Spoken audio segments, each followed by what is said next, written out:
আজ আমি রান্না করব সয়াবিন দিয়ে খিচুড়ি, সঙ্গে থাকবে আলু ভাজা, ডিম ভাজা আর একটা আলুর তরকারি।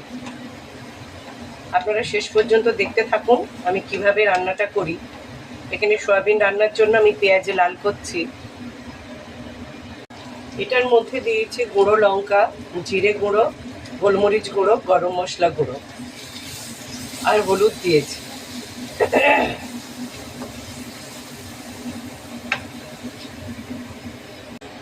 মশলাটা কষানো হয়ে গেছে।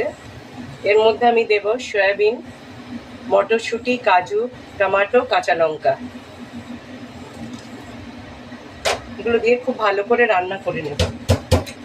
গলার আওয়াজ শুনে বুঝতেই পাচ্ছেন শরীরটা একদমই ভালো নেই, কোনো রকমের রান্নাটা করছি। দেখুন সয়াবিনটা কষানো হয়ে গেছে, একটা দারুণ কালার এসছে। এর মধ্যে আমি এবারে চাল ডালটা গলিয়ে নিয়েছি, এটা ঢেলে দেব। আসলে শরীরটা ভালো নেই, যার জন্য রান্নাটা ইজিভাবে সারছি। এদিকে আলু ভাজাও চড়িয়ে দিয়েছি।